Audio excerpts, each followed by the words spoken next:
Kemp about how we can help young performance athletes build authentic. Authentic is the key word, confidence.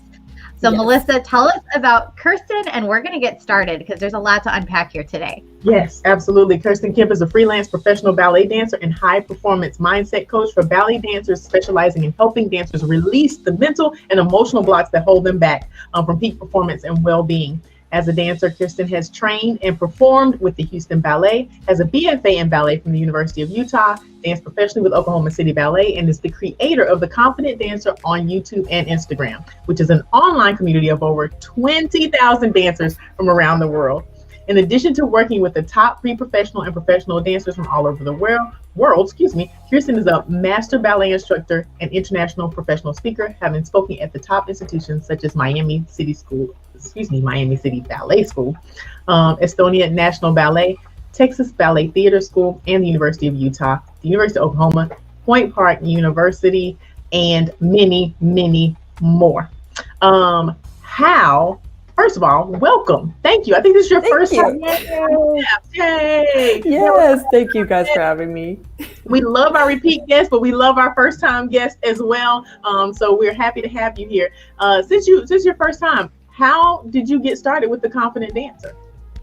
Oh, it is a long story, but I'll do the bird's eye view. It really started with my twin sister years and years and years ago when we were like 15 or 16, saying, we should start a YouTube channel. And I was like, no, absolutely not. I'm not doing that. But wow. She twisted my arm and we did it. And we just started talking about our journey and how we were navigating being aspiring professional ballet dancers, because YouTube was very early in those days. It was new. And so we were just like sharing what we were learning along the way. And so that started my online presence. And I never stopped it. I just kept going. And over time, throughout my professional journey and pre-professional training, I started to shift from wanting to share just tips and advice to help out fellow dancers in their journey to actually becoming really passionate about the role of the mind in allowing us to perform and feel our best. And that comes just from a lot of personal experiences I had, from the highs and lows of feeling really confident and seeing really dramatic results in how fast I was improving, how well I was performing, to then having mental health challenges and really intense performance anxiety, and seeing how that just, like, I could have the best training in the world, but it was almost worth nothing to me because I couldn't apply it. So that led me to an interest in performance psychology and helping dancers in this way of building confidence and having the mental tools to perform and feel their best. So I transitioned into really speaking about that very openly on my social media channels and turning it into my work as a coach and a speaker. And I think that's the shortest explanation I've ever given. No, so I love that. Someone put on the back for that. I feel like all the best ideas are born in some sort of really personal situation. Casey, I always joke that Apollo was born on the beach. Like, we were on vacation, like just coincidentally at the same time. And this idea came on the beach while we were just kind of chilling. So I love that story, but I think it's so timely that we're having you on. Mental health is just a huge, it's really gotten a lot of attention, especially in the dance world in the last few years, just in the world in general, but in the dance community, we're really starting to see a shift of people more aware of the role that mental health plays in our performance athletes, and just even kids that are doing things just for the fun of it, recreational activities, right? So I want to talk about confidence, because that is a very big word and implies a lot of different things to a lot of different people. So define confidence as it applies to performance athletes. Absolutely. So I will start by sharing the very simple definition of confidence that when I learned it, I was like, wow, really, that's all it is. And I'm going to compare and contrast that to the way that we often think about it as performance athletes, which keeps us from embodying it, which the simple definition of confidence is the feeling of being sure about something. And if I contrast that to the way most of us think about what confidence is as performance athletes, confidence is a feeling that comes when you feel competent, you're able to do everything that you want to do, or it's the result of an achievement. It's the result of a status that you've desired to reach for a long time. And with that idea of confidence, it's almost like we put confidence, which is just a feeling, behind a wall. And we say, when I get this, then I will feel this. But as it applies to performance athletes, when we shift our understanding of confidence to really come back to how simple it really is, which it's a feeling of being sure about something, we can take that very, very, very simple definition and translate it into a practice and a lifestyle of continuing to focus your mind on whatever it is that you can be sure about. Which, newsflash, and I'll get more into this in our episode together, but you don't have to be 100% sure that you can handle everything or that you're great or that you'll be perfect in order to feel confident. That's the key. And I think we need to unpack that more today, because I think that's the implication. I know in my mind, like if I'm confident in something, I knew without it, like I am not wrong.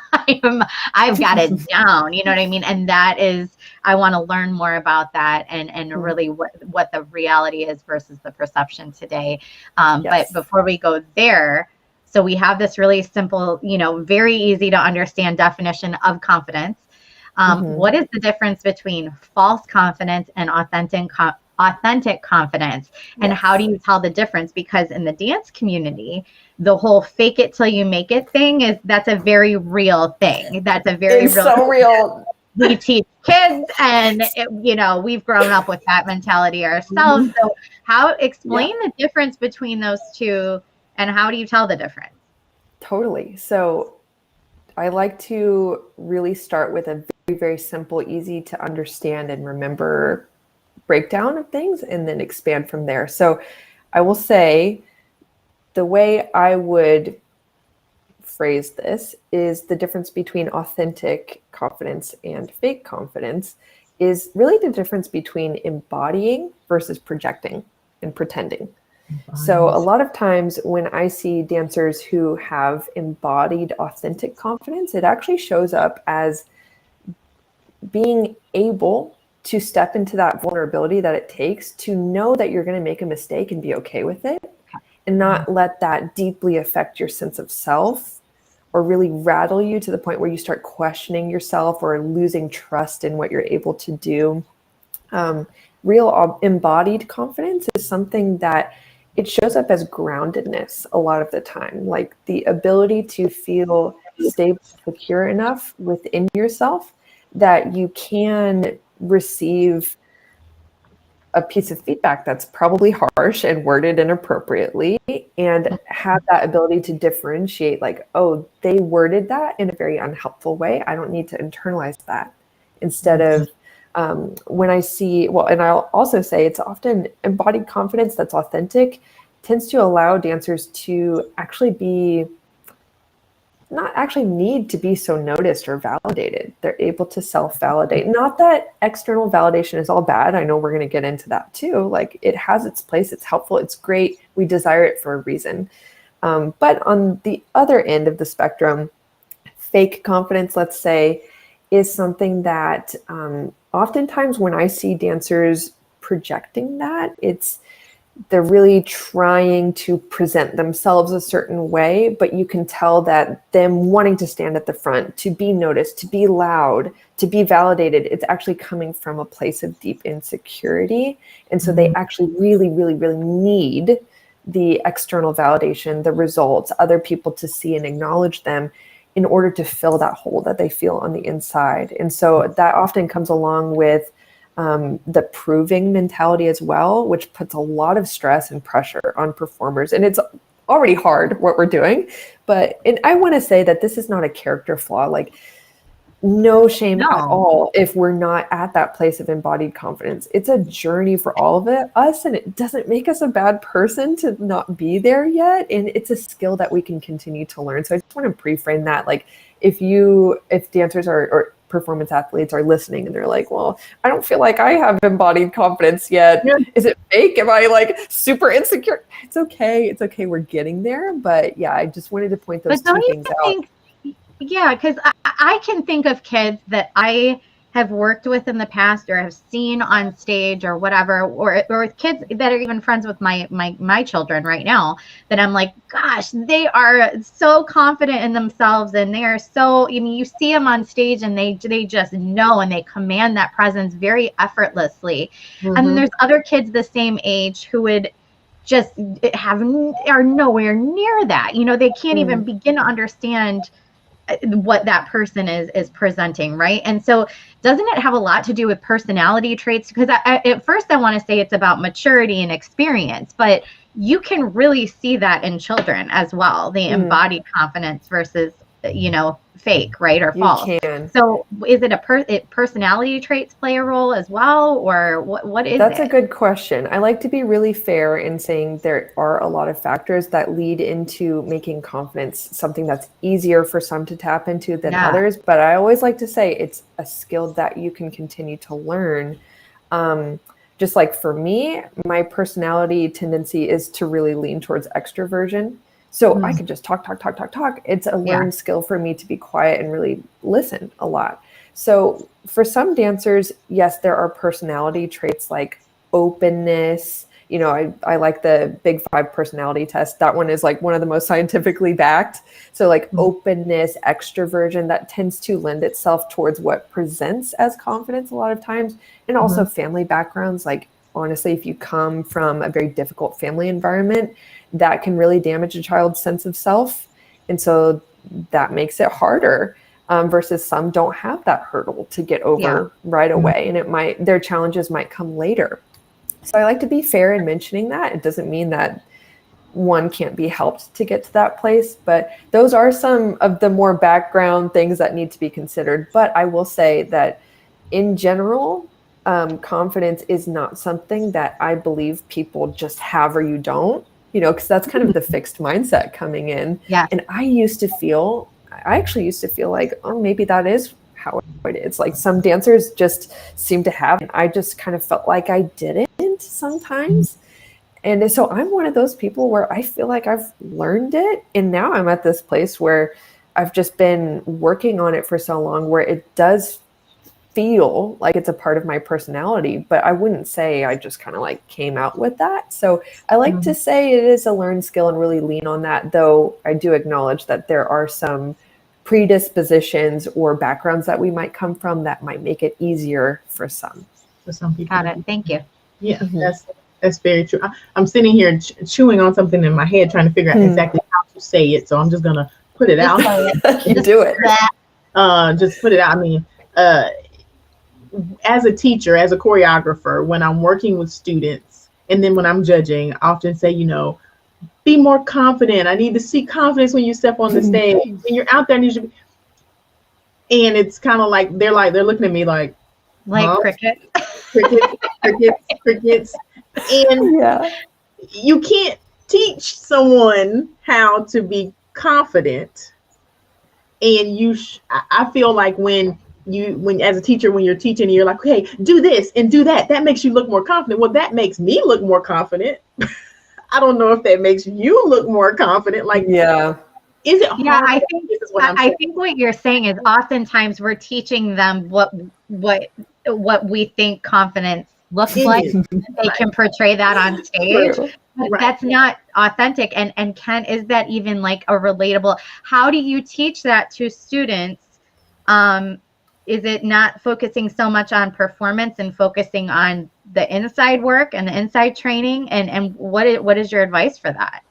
Yes. Well, first, I do like to just say that as teachers, it can feel like we have so many jobs to accomplish. Yeah. Like to be the perfect, sometimes emotional support, and to be sensitive to like the student who's clearly having a horrible day, while also trying to teach everybody how to dance really well and be like perfectly sensitive to everybody's needs. And it's just, I just want to say for all of the instructors out there, like, I'm trained in this stuff and this is my work outside of being a teacher, and I still teach dance. And wow, I do resonate with sometimes feeling like my jobs my desires are in conflict of I'm trying to teach everyone how to dance well.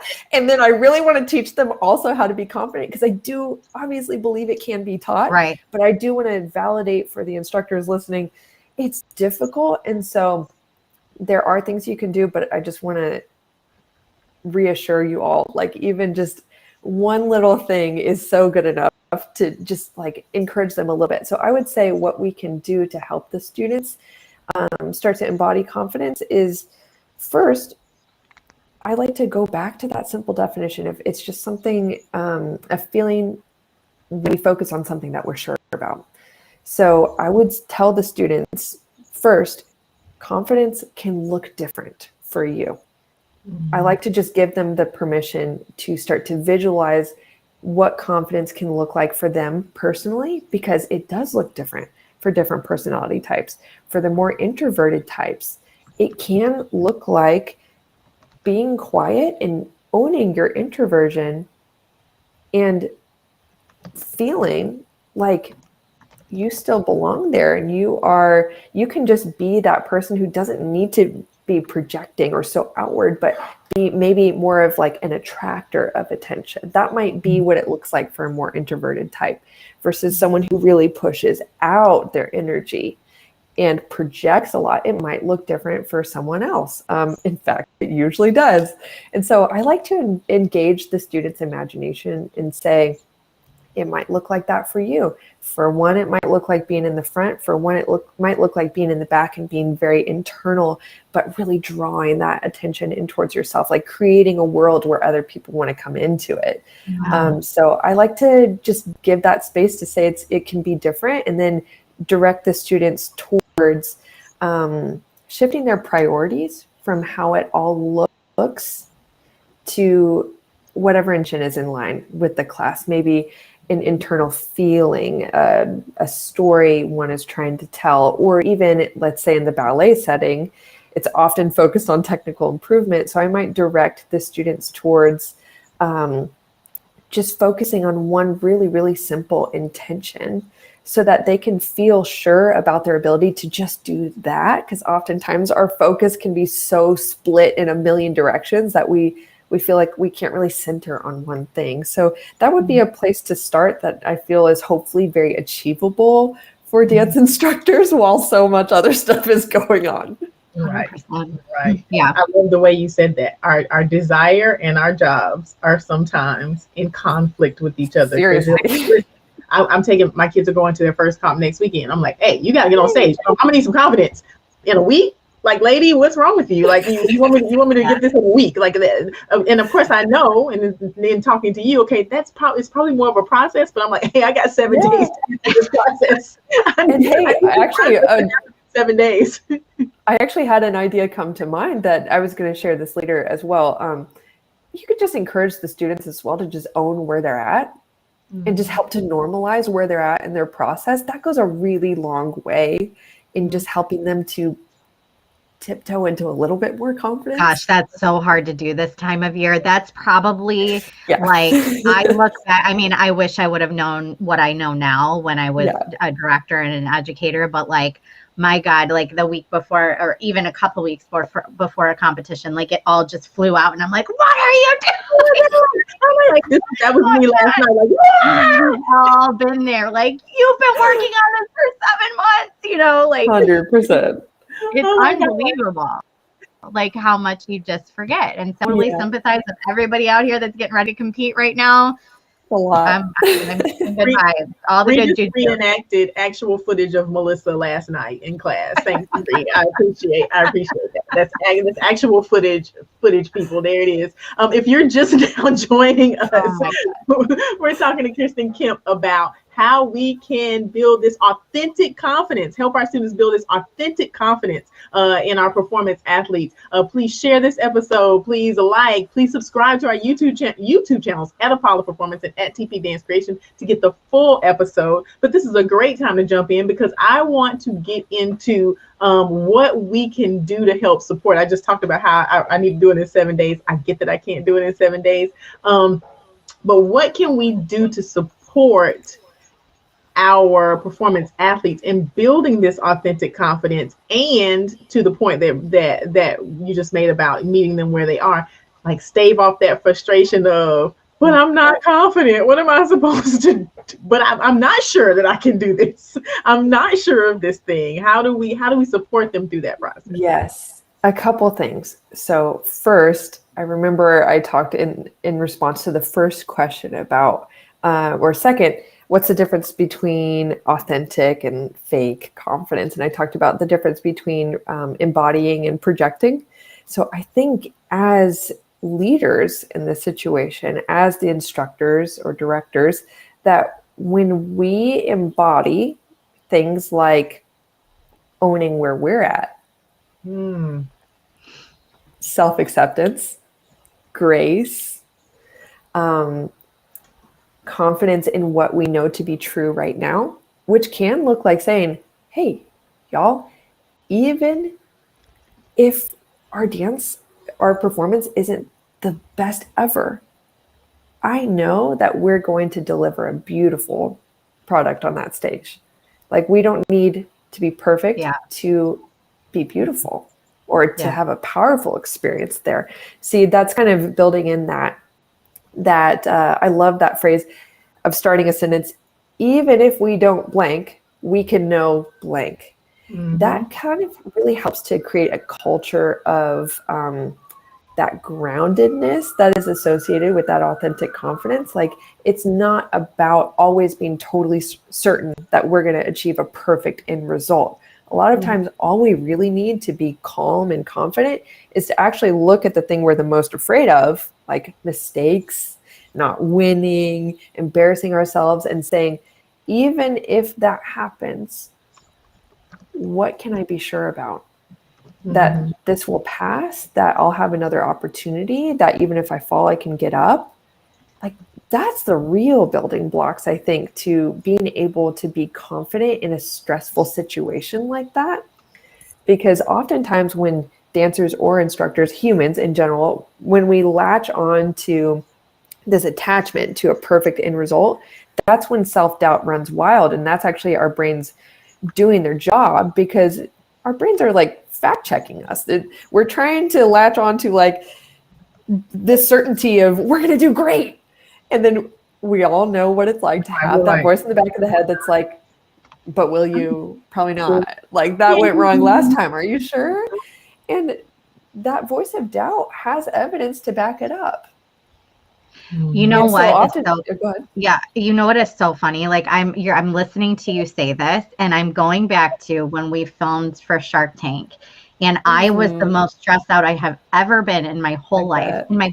And something happened to me. I swear, I kid you not. Like, right before those doors open, like, I had this eerie calm where it's like, I have done everything I can do. Like, we are going to be okay, no matter what. These are people. And everybody's like, you guys were so confident. I mean, we worked really hard to prepare, but I think also, like, there was just that sense of like, we have done everything that we can. If this doesn't work out, then it's meant to be that way. You know what I mean? Yes. Exactly. That's the perfect example, because you took responsibility for doing what you could. Yes. And you chose to trust that. Trust. And it didn't take the nerves away by any stretch. Right. Like, you're still nervous, but it really allowed us to be able to go into the terrifying situation and be able to deliver, right? And know like, we're going to be fine. Like, it's really going to be okay. Nerves are normal. Self-doubt is normal. And even telling your students that even planting that seed of trust in them. Hey, you guys, I trust you that you know how to dance with nerves. Dance with them. I trust you that I bet you're feeling some doubt right now and jittery. I trust you that you have so much training in you and so much strength in you that you can do this. So we're just laying a foundation. That is the most, and that is the most terrifying thing about the whole thing is like, I think what we're most afraid of is not knowing. You're afraid of what you don't know, right? So I can't control the outcome on this. I can't control anything about this situation. So it just, it increases everything. It multiplies everything by like Yeah. 10 million times, because what if this, what if that, what if this happens? And so you're just terrified of the unknown. And when you release that and let that go and go, I have no control over this, and that's it. Like, I just go out and do my best. I think that breeds a whole new level of confidence, like you're saying.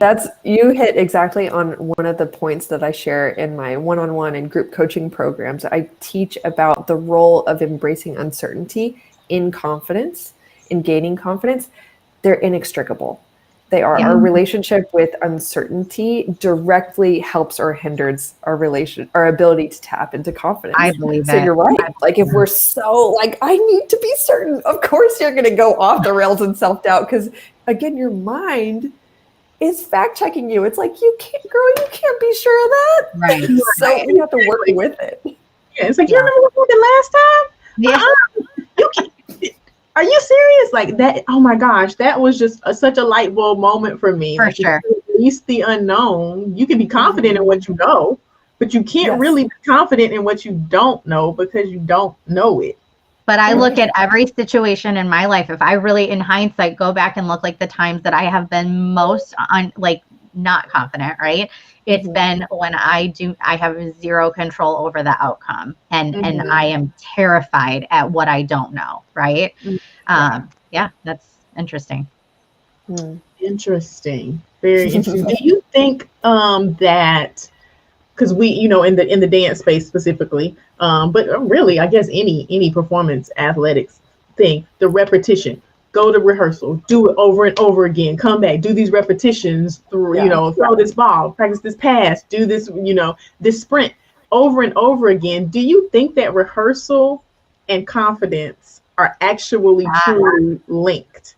Like, is that actually helpful? Because you would think it is, because it's like, okay, if I'm sure, if it's the feeling of being sure of something, the more I rehearse it, the more sure I am of it. Or are you? Well, and because that process, if I think back to the students, is mentally exhausting. If they do that for 5-6 months at a time, they are fried. They're done with it. They're done. But in that situation where their mind, like, something malfunctions up here, if something's misfiring, and their body takes over and does the work. So I see the value in it, but I'm interested in your perspective. Yeah, it depends on a couple of factors. And I will say one thing that I check in with in myself, and I also encourage others to do the same, is ask yourself the question of, for me, what do I need to know in order to go into this feeling sure? And what to, like we just talked about, what do I need to release that I can't know right now? Because I can't know it, let's just go ahead and trust that I don't need to know it right now. But sorry, I skipped for a second. Okay, I'm back. So yeah, in regards to the question about rehearsals, so there is a link between competence and confidence. Yes, I do want to acknowledge and validate that. However, I feel a giant butt coming along. But it's here. It's here. But it is not everything, and it's not even, in my opinion, the backbone of confidence. Yes, it does. That is why it tends to come with time and experience for people. Yes, but that's really when we're working just from the default mode and not being very proactive. So a lot of times when dancers see competence as their ticket to confidence, they actually judge and critique themselves so much and feel, and they do not give themselves permission or feel like they are allowed to say, I'm good enough now to believe that I can be confident. And so I will say the link between rehearsal and confidence, or just, let's say, experience in general, is that yes, it can provide valuable evidence to your mind that you can be sure that you can handle what's being asked of you. That is valuable.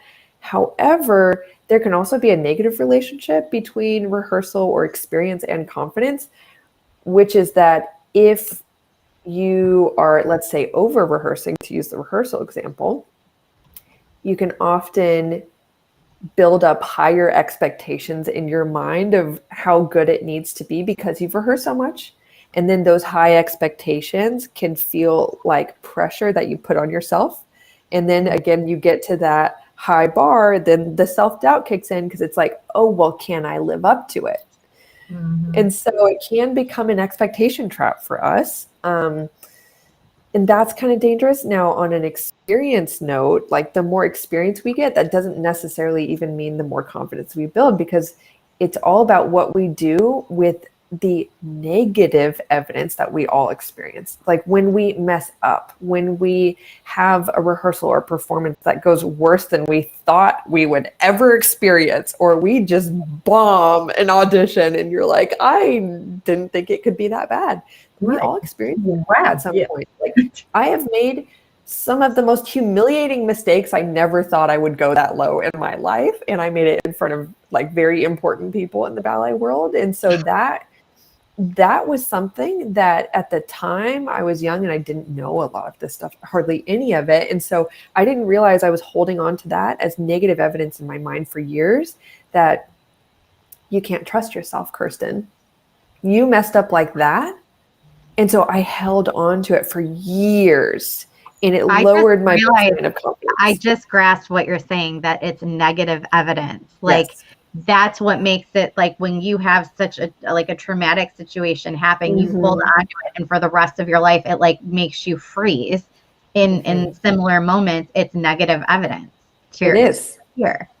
Yes. That's brilliant. And so you could keep practicing that same skill over and over and over and over again and try so hard to get better. But if you haven't released that traumatic experience, a lot of times it is traumatic. Sometimes we can just say it's as simple as a limiting belief. But a lot of times it's tied to an instance that could be little t or big T trauma there. Oh and my so God. That's why I work through that with clients. Light bulbs. Yeah. Everywhere. Like block. Yeah. Wow. So then when we release the block, then we can start to build that confidence up. But it's one of the first things that needs to happen a lot of times before we can start counting our experience as something that helps us to be confident. Thank you. Yes, absolutely. That makes total sense. I want to talk a little bit, touch really quickly on parents and parents. Let's just talk about parents. Let's just talk about parents. Now that I'm in the middle of competition, Rose, I'm gonna talk about parents. How can they best support building this confidence? Because let me insert my own non-professional opinion in here. Parents can be the absolute biggest killer of confidence. 100% for youth. I mean, I can finish a class building up a student. Oh my gosh, you're gonna be great. You're gonna be awesome. And parent comes in and goes, "That's the best you can do," or "That's what I'm paying for," or "You missed that turn," or and I'm like, no. Can you please stop? Time out. Exactly. So, oh my gosh, what can parents do to help build this authentic confidence in their students? Not what I just said, I'm sure, is the first thing. Don't do that. But what can they do? Yes. Okay. So there's lots I could say about that. Lots of behaviors that I would just put on the naughty list, 100%, just forever and always. Like naughty list behaviors, starting with creating expectations, even implicit ones for your dancers. Like a lot of parents that I've worked with, you know, when I've had younger clients, I collaborate with the parents. And when I speak to them about like, what do you want for your child? What changes, what issues do you see that they're experiencing? What changes do you want to see for them and in them? A lot of times what I'm hearing is that the parents really are trying so hard to support their dancers. And so that's the intention. And sometimes when that intention comes out in the behaviors of, let me help you do this, and let's make sure you get a private, and da da da da. And oh, did you think of this? Oh, I saw this. I have some feedback. Is that okay? It comes off as it's an implicit expectation of, I'm doing this because I really, really want you to be your best. And so the child might pick up on that subconsciously as, I need to do my best for you to be happy with me. Mm-hmm. the parent might have never verbalized that once in their whole lives.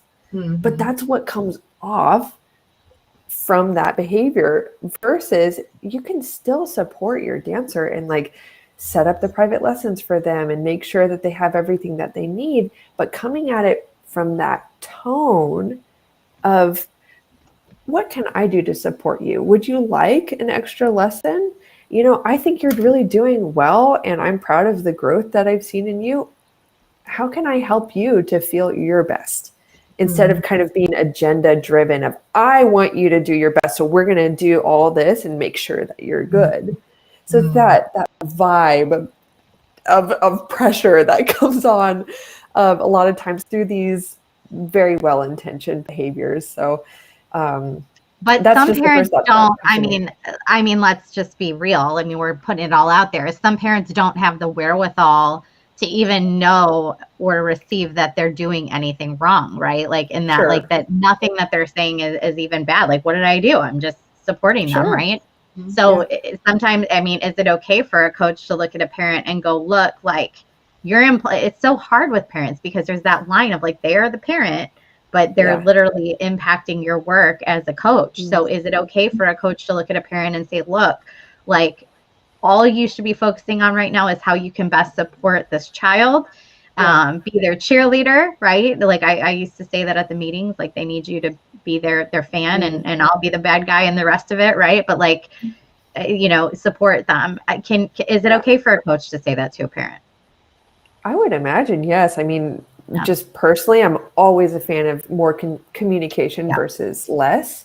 And I would just say encourage the parents to keep asking their dancer, what do you need? What are your goals? How can I help you? Versus kind of assuming, oh, you want to do your best, I'm going to help you.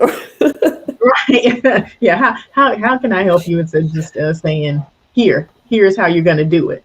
For sure. I'm going to go off on a tangent here because I have a question about, I guess, where our culture is shifting with performance athletes, specifically youth performance athletes. Yeah, the positive reinforcement only, the positive vibes only. You know, so glad you brought that up. You know, it's a really big issue. It is a big issue, and you wouldn't think that being positive is a big issue, but it that's not necessarily the issue. The issue is it's very hard to instill confidence or say, I'm really proud of your growth and I'm really happy when, you're not growing. You're not really putting forth the effort. Like when you have a student or an athlete who is not necessarily doing their best, or that there's more potential there, how do you address that and still help them build this authentic confidence? As an instructor? Yes. Or coach. Okay. Yes. Okay. I'm super glad you brought that up, Melissa, because I was thinking I actually wanted to talk about the whole positive reinforcement thing too, because our culture is really leaning towards more is better. You always need to make everyone feel comfortable and okay and good and special and all that stuff. And I think there are a lot of dangers to that because we're creating a baseline for these kids and their expectation of how they should see themselves and what they should and shouldn't accept in themselves. And this baseline of we always need to feel good about ourselves and be happy. And we don't always. Like part of real confidence is being able to have a very truthful and honest relationship with yourself and to be totally open. And as an adult, that of course looks like being able to look at yourself in the mirror and say, what are some areas in my life where I'm not showing up in integrity? I could really change that. I can show up better in these relationships or apply myself more to my job or whatever, And so we need to prepare these kids to be able to say, it's actually really normal to like have an off day and to have very self-critical thoughts. And yes, I think what I'm really getting at is modeling acceptance of the struggle and how just because you're not like at your peak performance, that doesn't mean I need to tell you it was still good to make you feel okay. I'm going to support you actually in learning how to accept and handle and rise up from the ashes of that situation, to phrase it really dramatically. So how I would address that is I try in my classes when I teach to really let my good jobs be truthful so that they know that when I say it, I really mean it. And also when I don't see full effort, when I see lower levels of performance, modeling just neutrality around that, like not trying necessarily to coddle or like make sure they're okay, but say, okay, I'm going to give you space to, I trust you to figure that out. Or, all right, yeah, I've seen you do that better before. I ask questions a lot in that situation. What do you need today? You know, so that's a way, just stream of consciousness that I would, I'm thinking would be a great starting point. Yeah. So we've talked about the coaches and we've talked about the parents, and I want to talk about the individual, you know, how can an individual focus on building this authentic confidence in themselves? And I know you've already kind of talked about, you know, that confidence is not the key to authentic confidence, but what else can we start to retrain, and how do we retrain on maintaining that?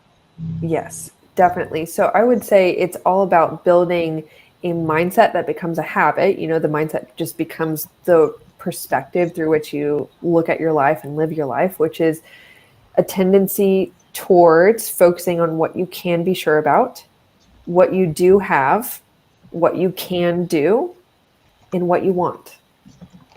When you're aware of where you want to go, and you then take a moment to ask yourself, okay,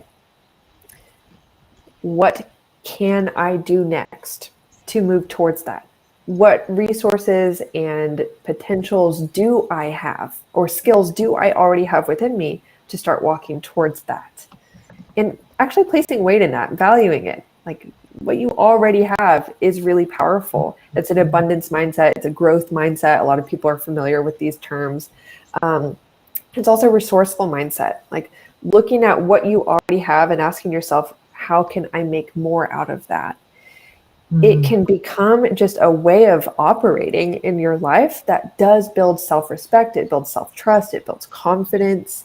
And again, it can look like focusing as well, just grounding yourself several times throughout the day on what can I be sure about here? Even in the face of this challenge or this step I'm not sure I can do, what can I be sure about here? That if I give myself time, I can figure it out. That is the trait, that's a mindset that really lends itself to developing authentic confidence. So that is a great place to start. And it does allow space for you to not be perfect and not be there yet. It just gives you enough of that grounding to be able to move towards the direction that you want without feeling like you already have to be there to be worth something. Yeah, that makes a lot of sense. For our friends that are just joining us, my name is Bree Zabrowski with Apollo, chatting with my fabulous co-host and friend, Melissa McDaniel Grisham. This is Beyond the Steps. We're talking today with Kirsten Kemp about how we can help our performance athletes build authentic confidence. And that is a really important part of this authentic confidence. We just talked about how coaches and parents and individuals can help to build that confidence, individuals in themselves and parents and coaches for their performance athletes. I want to move now to just share with us, what is the research and the evidence and what happens to a performance athlete when they can really grasp a performance with authentic confidence? Do we see a change in that overall performance? 100%, because again, confidence isn't all about being 100% certain that you're going to be great, you're going to be perfect, you're going to ace it, you're going to get the par, you're going to do the thing. It actually really shows up as a deep ingrained sense of groundedness and safety to be able to take risks, to be able to go out there and participate in the vulnerability that it is to perform in a one-time scenario where you're on that stage, you're competing. That's a vulnerable situation. And so when dancers actually work on their authentic confidence, I see so many results that come from that. self-trust. So they start taking more risks. So they improve faster. They get more opportunities because they feel safe within themselves enough to go out there and put themselves on a limb, because they also know that even if they raise their hand to demonstrate a step and they don't do it very well, they know that they're going to be able to move forward from that. They know it's not a deep reflection on their character, their future, and a lot of times when we're not confident, when we are in that place of insecurity, those actions like performing, putting yourself out there, taking a risk, it is way too risky for your sense of self-esteem because it's just not grounded. It's fragile. And, we all have those days. That's totally normal. But I just mean, as a general trend, when we have more days than not where we are embodying that authentic confidence, you can take risks. It actually changes a dancer's body language. It literally allows you to perform better because what's going on in our mind is intricately connected to what's going on in the body and vice versa. We know it's becoming more common knowledge how connected the two are. And when you are accessing a state of confidence, it not only affects your mindset, like the quality of your thoughts and what actions you're willing to take, and your responses to everything that's going on, it also affects your physiology. And every time I go out to speak about confidence to groups of dancers, I often use this exercise where I ask them to take a moment to just, wherever they're sitting, just sit like a dancer who is confident. They all do the exact same thing. It's like, they do the same thing. Yes, totally. Everyone knows what it is. And it's not just like puffed up.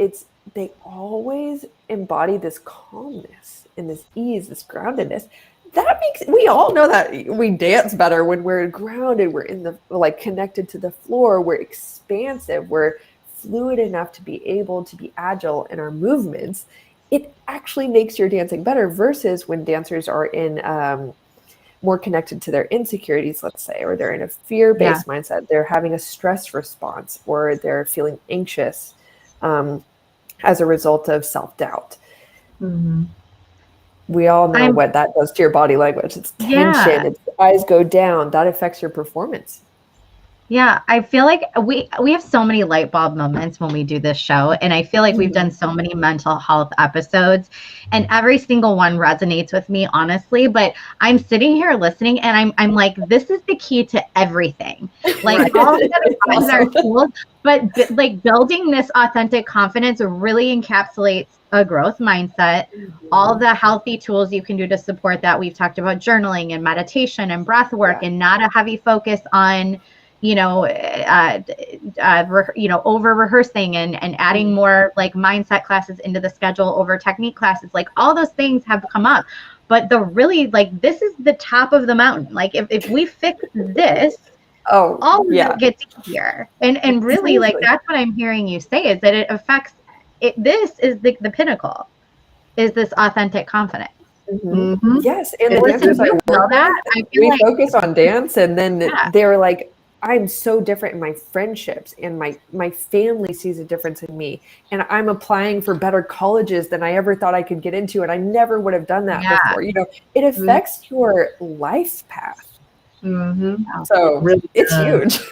I mean, that is unbelievable, because you, as a judge, you sit there, and I mean, as a teacher too, you watch somebody come out on stage. Yes. And immediately oh, this is going to be good. Like they haven't done anything. Yes. Yeah. Really, you've done nothing. They said your number, you came out, and I'm like, ooh. Who's that? Why? But it's that calm, that feeling, that I don't want to say confidence because you can't use the word, describe the word. I get that, but it's you admit that idea that I'm sure of what I am doing, and no matter what was it? Even if we don't, we can feel like that. You feel that immediately upon them, and that also explains to me why you have a.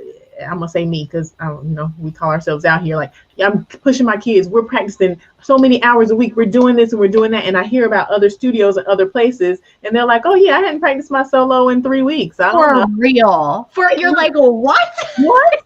You haven't. Oh yeah.